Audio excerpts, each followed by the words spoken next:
I know you've addressed this on the Locked On Browns podcast. Offensive line has questions. When do you think you get answers? My assumption would be, once you're done in Seattle, and probably the first time we're going to hear from Coach Stefanski and anybody Browns related would probably be that Monday.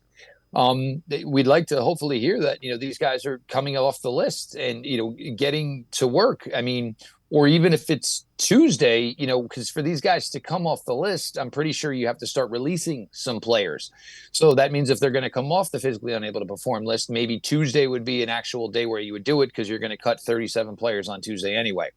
But yeah, I mean, Sunday is 2 weeks away. So you figure, these guys need at least, 1 week of just kind of getting somewhat back into football shape. And then the next week, which would be the amp up for Dallas, would be, putting in the game plan and hoping these guys are ready for it. But, it's hard to believe that these guys are going to go, 9 months or whatever it is since the last time they played football. Jack Conklin is going to be even longer than that. And then all of a sudden, they're just going to take the practice field on Tuesday and be ready to go for a full 60 minutes on Sunday against a Dallas Cowboys team, which has got a pretty solid defensive line.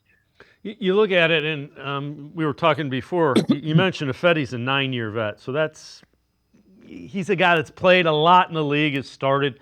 The other thing that we haven't talked about a little bit, so not Thursday, Wednesday, Jack Conklin was taking reps, not with the team, but as a potential left tackle. So the plan might be if Wills is not ready to go and Conklin is. Conklin played left tackle earlier in his year. When we suggested that a little bit a couple of weeks ago, people were rolling their eyes. But you got to find something that you're comfortable with. Whatever it's going to be is you're going to try to find the pairing of your 5 best offensive linemen. That is exactly what you're going to try to do. I know people keep trying to bring up that, well, can Joel go to and look, it's really difficult to take a guy at Joel's age and say, hey, can you go out there, even if it's a game or 2 games, whatever. Jack, who knows? Maybe it's part of his routine. Maybe it's kind of always been a part of his routine. You know what I'm saying? Yep. Who knows? Are you saying that he's going to play left tackle for the opener? Are you saying that maybe, he's not the starter at right? Maybe he's the swing tackle because you do have an emerging talent in DeJuan Jones at right tackle.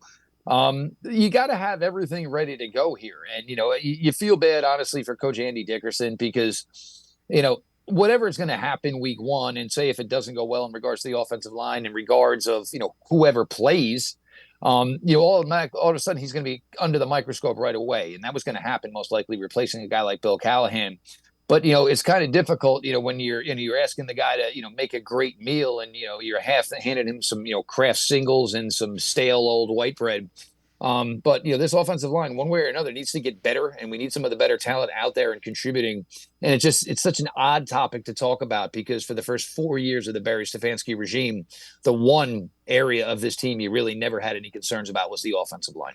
Yeah, and now you're going to have to figure it out until everybody gets back, and hopefully everybody gets back and is healthy sooner rather than later.